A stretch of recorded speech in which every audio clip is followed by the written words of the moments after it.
Tobbee tobba'amte.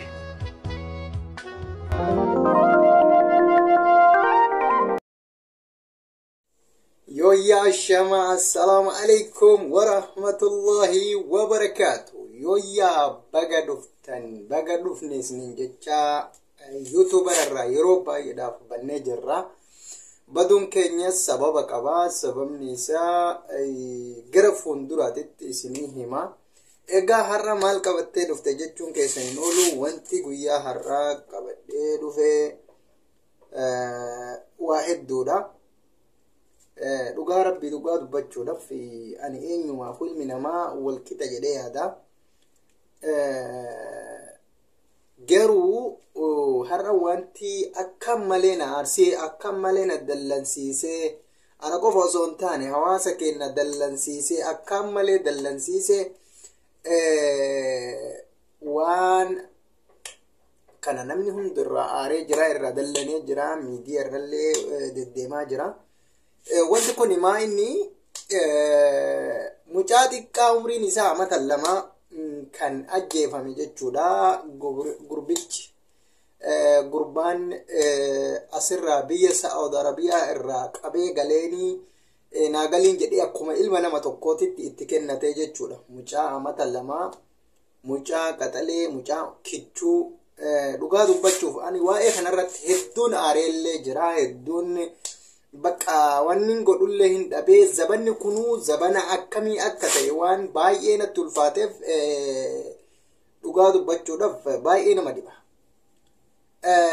Maaltu ilma namaa osoo nama xiqqoo guddaa taatee nama xiqqoo wayyaa qabu taatee argitee ajjeesellee homaa baay'ee natti hin dhagamu. Garuu kan ammaa kuni mucaa kichuu amata lamaa ajjeese jechuun baay'ee tokko zabanni kun zabana akka maal ta'e zabana obboleessa ajjeesu ta'ee jira jechuudha. Zabana obboleetti ajjeeftu ta'ee jira jechuudha. Zabana kana aanummaa, obbolummaa, biyyummaa hin jiru jechuudha haala kanaanii jechuudha. Mucaan kun asirraa akkuma ilma namaatitti daa'ima naagaliin jedhee itti kennate. Daa'ima isaa fuudhee galeenii qarshii Itoophiyaa 100 hawwali jedhee hawaalaa daa'ima kichuu tana gaafatee abbaa isaati maatii isaanii dawwalee 100 buustan buusaa yoo san hin ta'in daa'ima keessan hin argattan jechuun gara sooshaal miidiyaa ol baasee Masarat Dhaabaa yeroo amma dura dubbattee jirti.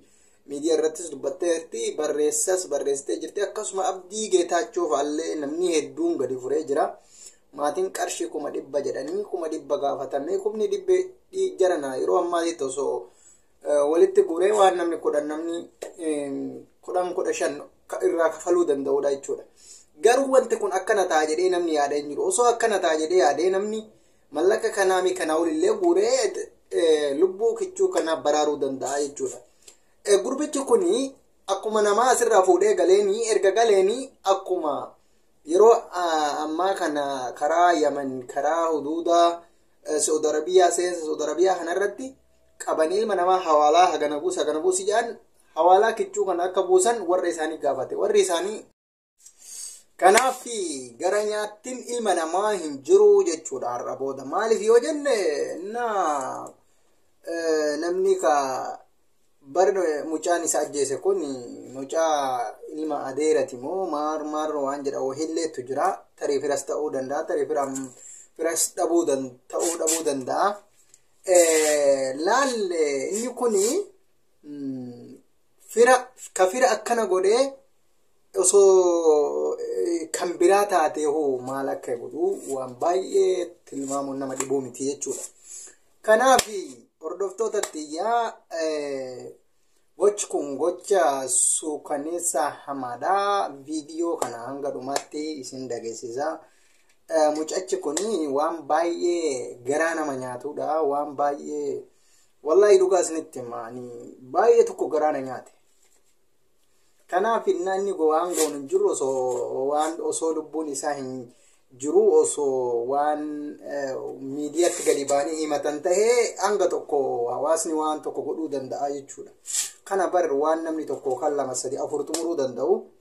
Haa ta'u namni qarshii 100 takka jedhee yeroo mucaa kichuu mucaa qaxalee kana ajjeesu wallahi dhugaa isinitti himaan ilma namaa irra bahee jira dhugaa akka mataa kiyyaatti jechuudha. Kana booda nama sin abdadhu namas wajjin jiraachuuf parsantiin kiyya gadi bu'aadha. Maaliif an osoo akka kiyyaatti hin taane haala nama wajjin jiraatan kun waan hedduu rakkisaa ta'eef bakka ofirraa hir'isuun gaariidha jedhee yaada. Kanaafuu mee viidiyoo kana hanga isa dhumaatti daawwadhaa, duraa duuba isaa daawwadhaa.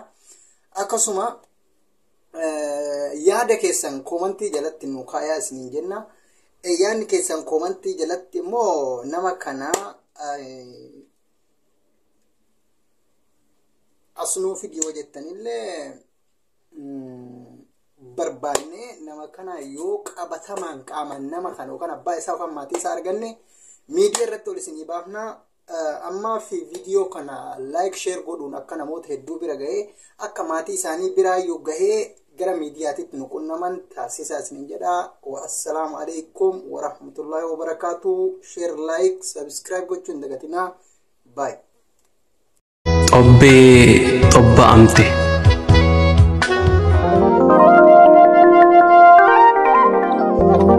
Chudaarte uffattee hin nyaannes garaatti kanama nyaatti. Yoona akkam taati abbaafamtu gaafa qaama xobbeen humnaan gidirfamtu. Afaan nama qabaa sammuu nama hidha boquu nama cabsa onnee nama miidha. Abbaa jettee utuu waywaattu dheebottee beeloftee nyaata utuu hawwitu kichuutti kutanii garaan koobsa dhabee ijjis imimmaanii. Yaa Rabbi adaraa bor maal jenna siinii, yaa Rabbi maal jenna siinii.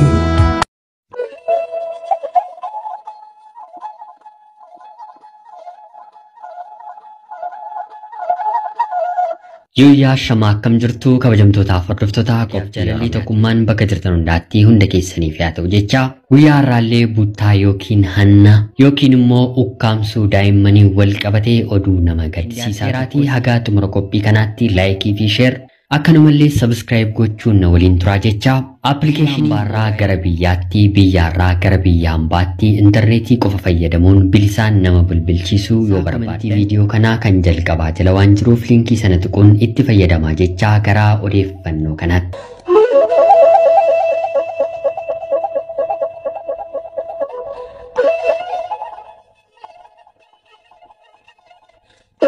Egaan odeeffannoo kanaa kan nuuf gabaasee obboleettii keenya baay'ee jaallatamtuuf kabajamtu baay'ee hedduun keessan miidiyaa Oromiyaa 11 irratti akkanumallee toora Facebook irratti maatiin daa'imaa suuraa irratti argaa jirtanii gaafa guyyaa baatii shanaffaa guyyaa 5 ganama sa'aatii tokkotti magaalaa Dodolaa ganda Maddawaabee naannoo Warshaa Toltuu jedhamutti daa'ima waggaa namni maqaan isaa Izaddiin Kamaal jedhamu fudhatee nu jalaa miliqeera.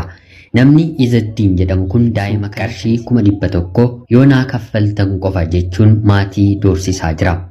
Sababa kanaan haati daa'imaa rifachuudhaan hospitaala maaloo namni suuraa daa'ima kanaa fi suuraa gurbaa daa'ima kana namni argitan nuu iyyadhaa waan ijaa isiniif kaffalla jechuun bilbila isaanii waliin maxxansuun isaanii ni yaadatama. Maarreegaa akkuma fokkoree Izaddiin Kamaal jedhamu walitti bu'iinsa abbaa daa'imaa waliin qabuun daa'ima irratti haaloo bahachuun daa'ima kana guyyaa kaleessaa ajjeesuun dhagahameeti jira.